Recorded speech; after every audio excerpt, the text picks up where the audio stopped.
Ассалаумағалейкум ардақты ағайын, қадірлі көрермендер. Сіздердің назарларыңызға Жаңаөзен қаласы Қызылсай ауылынан сұхбат ұсынамыз. Біз бүгін Жаңаөзен қаласына қарайтын Қарашаңырақ Қызылсай ауылындағы Сүгір Бегендігүл атындағы нөмірі 4-ші орта мектептің ғимаратының алдында отырмыз. Мақсатымыз Қарақия ауданы Сенек ауылының тұрғыны ақын Маңғыстаудың ақын жыраулары туралы, атбегі сейістері туралы, сәйгүліктері туралы бірнеше кітаптардың авторы Бегеніш Бейсенбай ақсақалдың шығармашылығын сіздердің назарларыңызға ұсынамыз. Енді осы ақсақалымыздың өлең жырларын біз әртүрлі вариантпен ұсынып келе жатырмыз. Енді екінші бөлім сіздердің назарларыңызға ұсынайын деп отырған бұл Бегеніш Бейсенбай ақсақалдың туған жиені, ол өзі де ақын, осы орта мектептің қазақ тілі мен әдебиет пәнінің мұғалімі Шырын Бейсенбаева. Енді Шырын ханым, біріншіден мынау уақыт бөлгенің үшін рахмет, Алла разы болсын. Және біз осы ақындарымызды, жазушыларымызды, журналистерімізді, спортшыларымызды тірі кезінде құрметтеу керек деген мақсатпен сізбен сұхбат жасайын деп отырмыз. Бұған дейін біз Сенек ауылында түсірілім жасап, атаның өзімен сұхбат жасап, үлкен шежіреге толы сұхбат ұйымдастырдық. Бірақ енді ол кезде ол кісінің ақындығына көп бара қойған жоқ едік. Енді сол кісінің өлеңдерін насихаттаушы ретінде, сол кісінің туған жиені, сол кісіден жұғып ақын болған азаматша ретінде сізбен сұхбат жасауды ұйымдастырып отырмыз. Бүгін алдын ала рахмет айтып қояйық. Және Бегеніш Бейсенбай атамыздың қазіргі таңда қанша кітабы шыққан, және олар қай жылдар шыққан, онда қанша өлеңі енген, осы жөнінен бастайық әңгімемізді. Ең алғашқы кітабы Сәйгүліктер деген, ол 2002 жылы Алматы баспасынан шыққан. Одан кейін Адай жылқысын түлеткендер деген кітабы бар. Өмірзақ Озғанбаевпен бірге жазған. Одан кейінгі кітабы Адай жылқылары деген. Үш кітабы. Қазіргі таңда оның ішінде жылқы туралы, жалпы Сәйгүліктер мекенінде жылқы туралы өлеңдер көп баршылық. Тек жылқыға арналған, атқа арналған, атбегілікке арналған. Соңғы жағында жаңағы осы Маңғыстаудың киелі әулиелер мекені деп 362 әулие, Бекет ата деп бөлімдері бар. Ал Адай жылқысын түлеткендер дегенде оның ішінде Өмірзақ Озғанбаевпен бірге жазылған Адай жылқысы туралы, сол Адай жылқысының қадір қасиеттер туралы айтылған. Үшінші кітапта да сол жинаққа енген жазбалары бірге қосылып жарияланған жаңа өлеңдермен. Оның ішінде қанша өлең, қанша әңгіме бар екен, оны есептеп өтіп көрген жоқпын. Енді осы көрермендерге поэзия өлең ұсынайық. Ақсақалдың бірнеше өлеңін жас кезіңнен жатта өскеніңді білеміз, бірақ енді жатқа оқыған жерден аздап қате кетіп қалуы мүмкін. Сондықтан қағазға қарап оқи беруге болады. Біз көрермендермен бөлісеміз. Бірінші қандай өлеңін оқып береміз? Қазір жаңа үшіншісі Адай арғымақтары деген. Соны қайтадан айтып кеттім. Енді ол кісі жылқыны жақсы көргеннен кейін жылқы туралы бастайын.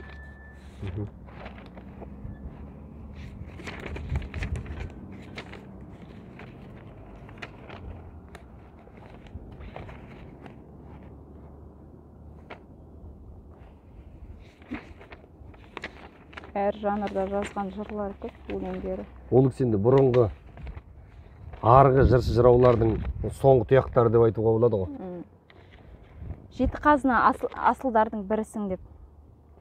Асаулықпен бағынбасаң құптаргім, жолын түсін адамгершілік ықпалдың. Құлақтан кейде сипалап, қасып, аймалап, хайуан тектес мінезіңнен құтқардым. Туладың көнбей іске ашу үшін ойдағың, жұлқындың тынбай ащы тер қысып бойдағын. Өрелеп қинап тоқым салсам үстіңе, кигізіп ноқта тағылықты жойғаным. Торпаңдардың санатынан шықтың сен, мінгіздім ұлға қызықтап саған салып ен. Жабайылар қатарынан емессің, тіл табыстық түсінісіп ұқтым мен. Қай түлікпен салсаң енді ірісің, азаматпен бірге аралас жатыр өрісің. Басында жүген ерттеулі тұрсаң мінерге, жеті қазына асылдардың бірісің. Осы жеті қазына. Жалғастырып. Енді ат жөнінде ол кісі өте көп жазған. Ат жөнінде көп жазған. Атты жақсы көреді жасынан сол. Азамат ат ақындық деген, ат және ақындық деген өлең бар. Қосып оқиын онда. Азамат пен ат ақындық сабақтас, ақын көңіл жүйрік атпен қанаттас. Шабыт жүзі тойтарса мұқалып, ей бауырым атпен жүйткіп қабақташ. Арман көңіл бұрын жеткен өзгеден, ілеспеген бәйгі алғанда көктөнен. Сол көңілдің айдынында арқымақ, кейін қалып салпаңдауға көнбеген. Ақын ойы суытылған таңымен, жалғасады арғымақтар жанымен. Ойсыз өлең боп туғанша тумаяқ, көмілсінші тұяқтардың шаңымен. Махамбетте ат үстінде жыр төкті, Ұлы Абайда ат дегенде сыр көпті. Аттың сынын суреттеп бергенде, айтпаған ғой немқұрайлы немкетті. Ақындарға атсыз шабыт келген бе, жаяу ақын жете алмаған көмбеге. Ілияста ақан болып егілді, құлагері қастандықтан өлгенде. Осылай ат туралы айтқан екен. Тағы қоса берейін ба? Жалғастырып, тақырыптарын оқып қойып жалғастыра берсең болады, өйткені біздің көрермендердің көпшілігі сізден өлең күтіп отыр.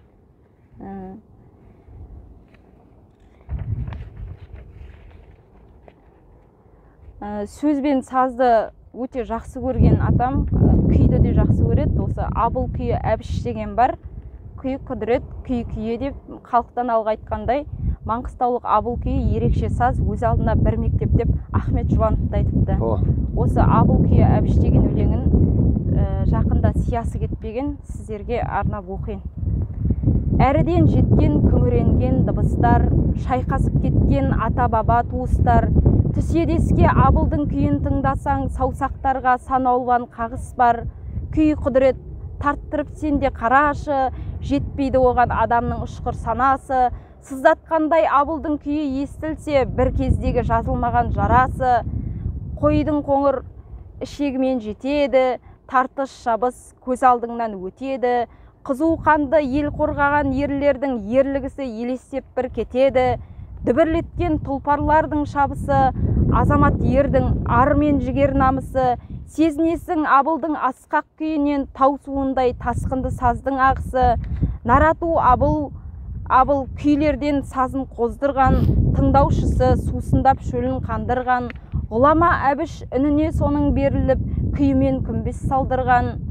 Күй кие делбесі бірден қосыпты, алмаса қалам болатындай ақ жазықты. Тыңдай берген әруағына сыйынып, қарасаң енді бәрінен биік озықты.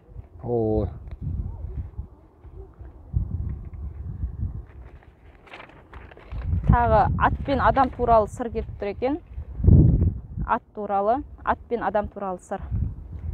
Бастағанбыз жылқы жылы жыр басын, жылқы деген адам пенде құрдасың. Сергектік пен бақыт тілеп баршаға, сыр сандықты аштықтың да сырласым. Сатырлатып соғылсегер тұяқтар, тыңдап қара, шапалағың сияқтал.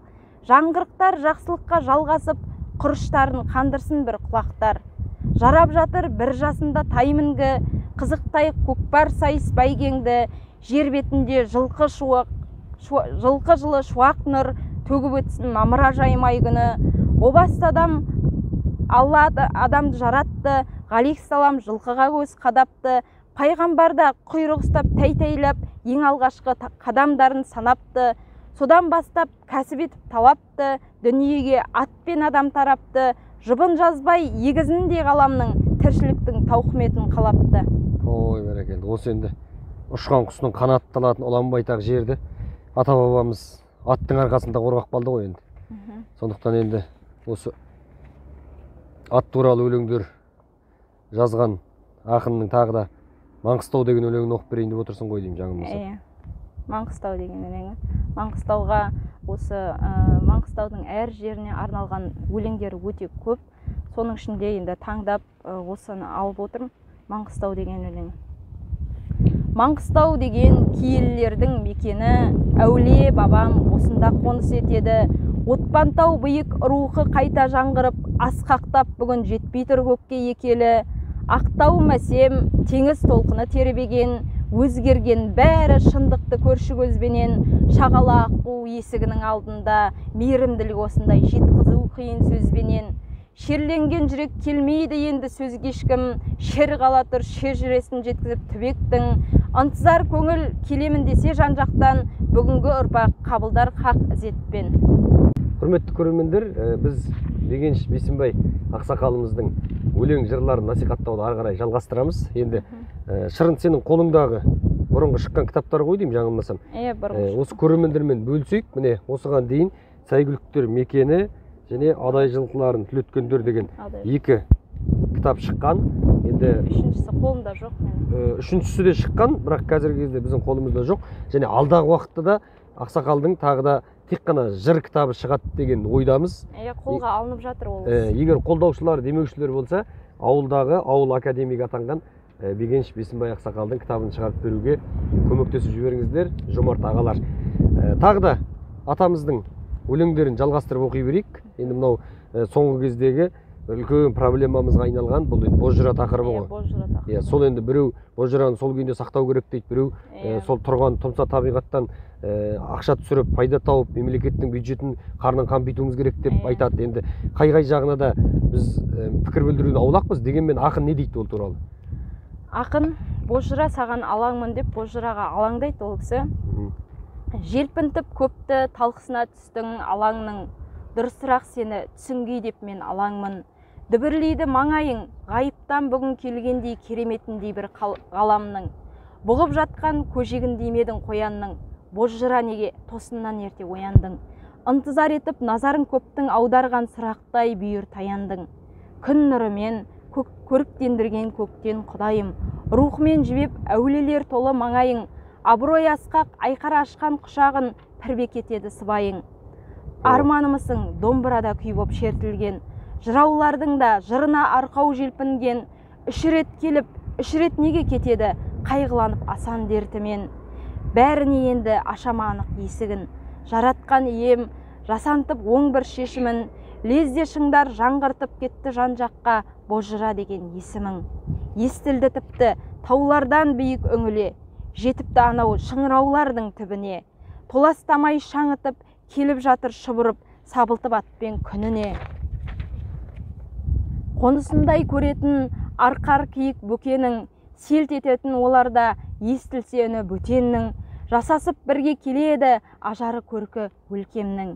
Ей бозжыра, бозарып атқан таңбысың, таң нұрына бөленіп алаңдамасыншы аңқысың, ғаламның әр жерінен естейікші ал енді саған деген алғысын.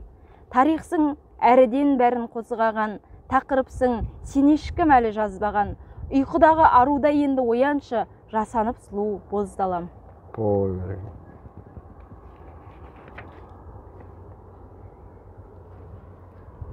Тағы да қандай өлеңдермен бөлісеміз көрермендермен? Көрермендермен өлеңдері болғанда жаңағы мен де атамды насихаттап осы жылы 83 жасқа толды ғой, мерейтойын жасадым. Соған орай Инстаграм желісінде, Телеграм желісінде, Фейсбук желісінде балалардың қызығушылығын арттыру мақсатында 1-ші орын, 2-ші орын, 3-ші орын қойып, ақшалай сыйлықтар қойып, оқушыларды, мектеп оқушыларын жаңағы ақынның шығармаларын насихаттау мақсатында өлеңге тарттым. Сол оқушылардың ішінде осы Қызылсай ауылында 1-ші орынға ие болған Нұрадинов Асхат деген оқушы бар. Соның өлеңін тыңдап қойып. Енді құрметті көрермендер, біздің Бегеныш Бейсенбай атамыздың өлең жырларын насихаттап жүрген, әлеуметтік желілерде арнайы конкурстар ұйымдастырып жүрген Шырын ұстазының шәкірттері де атасының жырын жатқа оқитынның куәсі болайық. Сіздердің алдарыңызға осы Сүгір Бегендіұлы атындағы мектептің оқушысы Асқат деген інімді ортаға шақырайын. Асқат, қазір сенің жасың нешеде, Асқат? Жасым 11-де. 11-де, өлең жырды жаттауды неше жасыңнан бастадың? 9 жасыңнан бастадың. Қазір атамыздың қандай өлеңін оқып бересің бізге? Ғаламдағы індет. Бейсенбай Бегеныш, ғаламдағы індет. Кім біліпті жаратқанның қаһарын, шектегенде жолаушының сапарын. Мына індет дүниеге тарады, сиретеме адамдардың қатарын. Астам шұлық жетті жайлап түбіне, шүкір етпей қабақ түйдік түңіле. Қыдарауық немелерді әпсәтте шырқ иіріп қуып тықты үйіне. Алтын ұяң одан әстен суынба, үйден безген талайлар бар шынында. Талап іздеп жүргендерге сөзім жоқ, бұл ойымды түсініп сал ұғында. қатыгездік жайлап алған кезеңді жаратқанның зайыры деп сезенді. Сабыр сақта, берекеңді кетірме, осы болсын тиянақты сөзенді. Сақтанғанды Алла өзі сақтаған, болсын мейлі қанша жойқын қаптаған. Сабыр түбі сары алтынды өткендер орынсыз деп оны бекер айтпаған. Барлық жағдай жасап жатыр қоғамда, түсінікпен қарау керек оғанда. Шыдамдылық танытайық ағайын, дүбірлеңдер мынау қиқар заманда. Арыдан безген көбейген бе ғаламда, шығып алып желпінеді алаңға. Дұрысында бұрысында білмеген, айда төпеп жаманда да жаманда. Бұзылғандай дәстүрімде салтымда, байығандар ойға алмады артында. Қиғаш сызып жатқанда ау сезінсең, мұсылмандық адамгершілік шартыңа. Нақ осындай ертеректе болған ғой, астамшылық асып тасып толғандой. Қашағанның тапауында жазылған, зер салыңыз айтылады толғандой. Ой, бәрекелді, үлкен рахмет. Құрметті көрермендер, осымен біз Бегеніш Бейсенбайдың шығармашылығына, өлеңдеріне арналған, жырларына арналған сұхбатымызды аяқтайық. Атамыздың шығармаларын әлеуметтік желіде насихаттап және конкурстар ұйымдастырып, мектеп оқушыларының арасында жарыстар ұйымдастырып, атамыздың көзі тірісінде жырларын насихаттап жүрген Шырын ақынға творчестволық табыс тілейміз. Және атасының жырларын жаттап жүрген Асхат сияқты немерелеріне тек қана жырды көбірек жатта деген тілек айтамыз.